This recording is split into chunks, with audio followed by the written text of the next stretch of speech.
Assalamualaikum warahmatullahi wabarakatuh. Gimana kabarnya untuk semuanya? Semoga pada sehat dan tetap semangat, dipermudah segala urusan baik, dan dilancarkan segala hajat dan tetap jadi manfaat baik ya buat orang banyak. Amin. Mudah-mudahan dan insya Allah ya sobat kreatif. Baiklah, pada tema belajar bareng kita kali ini saya akan coba ajak sobat kreatif bagaimana ya mengatasi pekerjaan atau praktek di lapangan pada pekerjaan pembuatan railing tangga di sini yang akan saya bawa ya, ataupun pada pembuatan kanopi, pagar dan lain-lain. Sepertinya sama saja ya sobat kreatif, punya kesulitan dan tantangan tersendiri. Oke, dan sejauh dari sedikit pengalaman saya pada pekerjaan ini, mungkin kesulitan terbanyak bukan dari pembuatan ketika di bengkel ya, karena pekerjaan di bengkel tentunya kita hanya tinggal mengikuti ukuran dan desain yang sudah ada. Berbeda dengan di lapangan ya sobat kreatif. Ketika di awal pengukuran, kadang kita tidak mesti ya dihadapkan dengan kondisi bangunan yang kita inginkan. Kadang kita ketemu bangunan yang tidak sesuai dari kemiringan, dari ukuran dan lain-lain.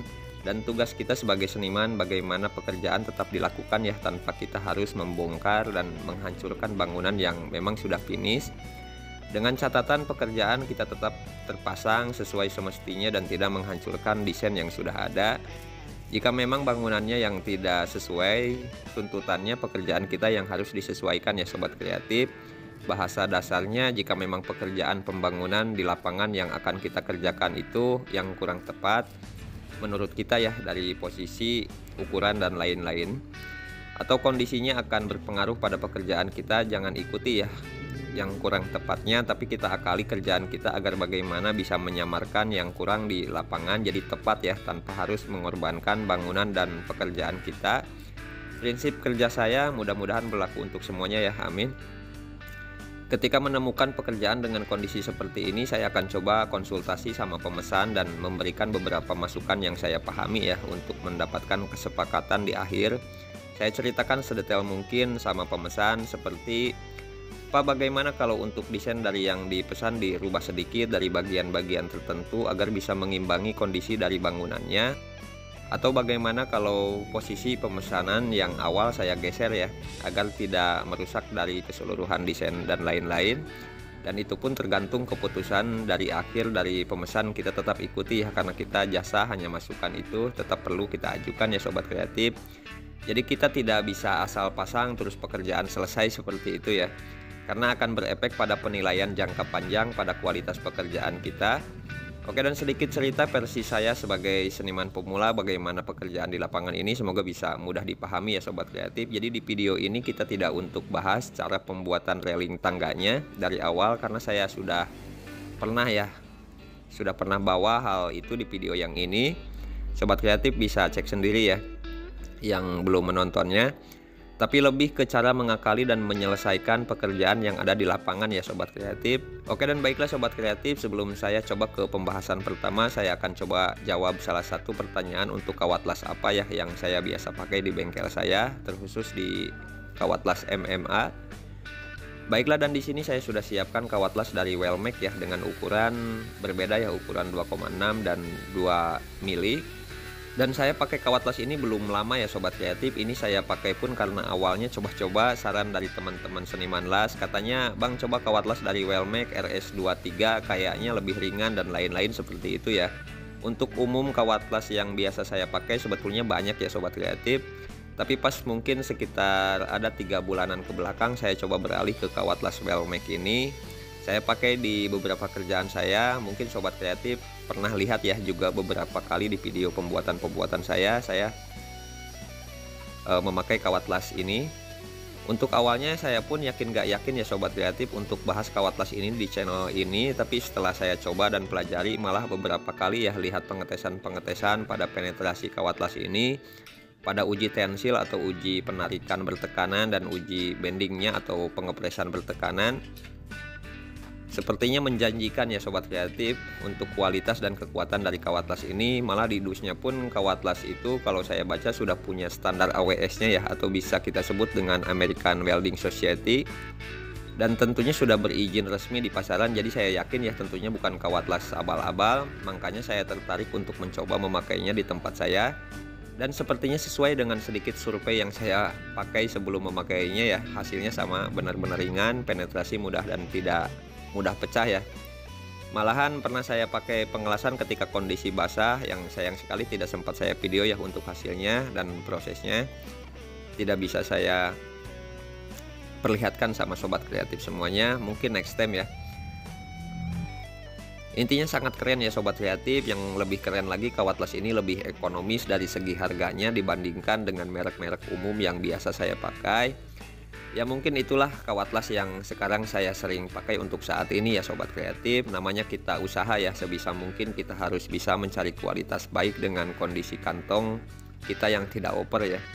Tapi balik lagi sama sobat kreatif semuanya, apa yang terbaik buat sobat kreatif sendiri yang paham, ini hanya versi saya. Oke, dan kita balik lagi ke tema belajar bareng kita ya sobat kreatif.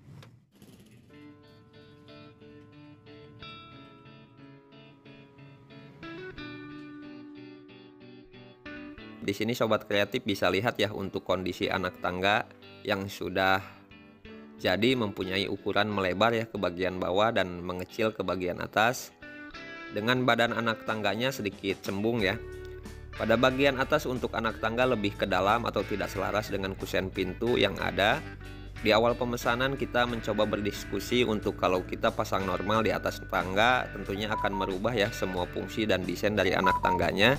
Yang pertama akan ada tonjolan tiang railing nantinya ke bagian dalam di bagian atas dan berefek ya akan mengganggu di bagian jalan masuk. Untuk luas anak tangga akan menyempit tentunya ya sobat kreatif kalau kita tetap pasang di bagian atas anak tangganya.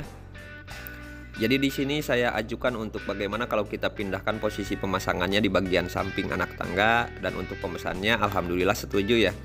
Selanjutnya kita akan dihadapkan dengan pemasangan railing yang berisiko kehilangnya tampilan manis pada desain dan keseluruhan railing ketika dipasang.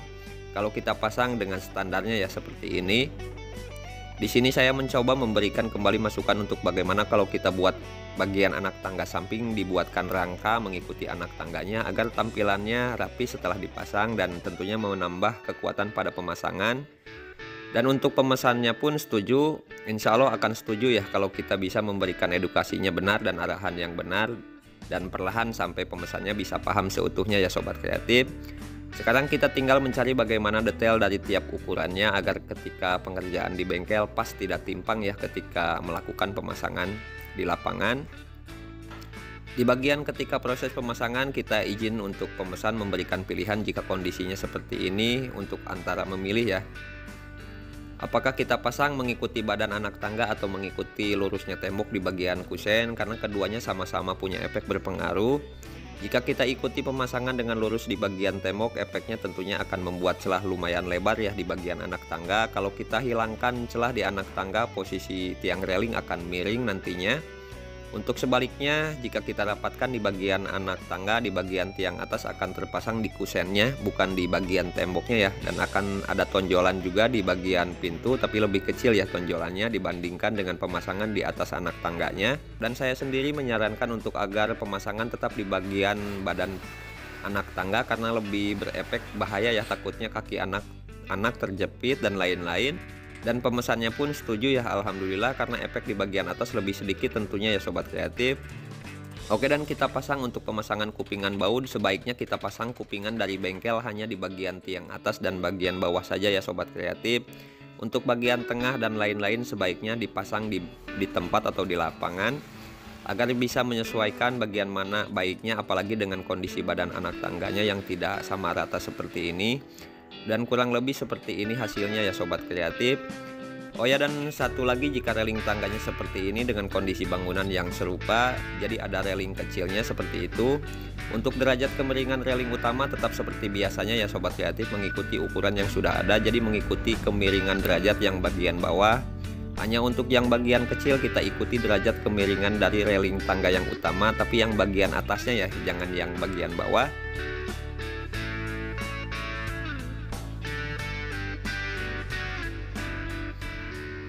Karena akan curam ya, tidak selaras dengan yang bagian railing utamanya. Oke, dan untuk detail pengukuran yang kita butuhkan jika kondisinya sama seperti ini, yang saya kerjakan yang pertama pengukuran seperti biasa ya, yang saya praktekkan di video yang ini. Setelahnya kita bisa buat malan dari dus atau karton untuk mencetak setiap anak tangganya dari bawah ke atas ya, satu persatu. Insya Allah bisa dipahami ya sobat kreatif. Oke, dan seperti itulah cara seniman pemula dalam bekerja di lapangan dan mengatasi setiap permasalahannya mungkin akan berbeda ya dengan senior dan para ahli yang sudah lama bergelut di bidang ini. Tapi mudah-mudahan bisa bermanfaat, bisa jadi acuan ya agar kita bisa lebih baik lagi ke depannya, memberikan kepuasan pada setiap pelanggan dan senimannya. Setiap pembahasan di channel ini adalah cara saya untuk memperluas pengetahuan saya dari setiap saran dan kritik dari setiap ahli. Jadi saya anggap kita semua sama-sama belajar di sini ya, belajar bareng, tidak menggurui, tidak mengejari, dan tidak juga menunjukkan cara siapa yang paling benar, apalagi memperlihatkan siapa yang terbaik ya. Tugas saya hanya mencoba untuk tetap berbuat baik pada siapapun, sisanya ketika ada orang yang mau memanfaatkan kebaikan saya dan berbuat sebaliknya itu bukan urusan saya ya sobat kreatif. Assalamualaikum warahmatullahi wabarakatuh.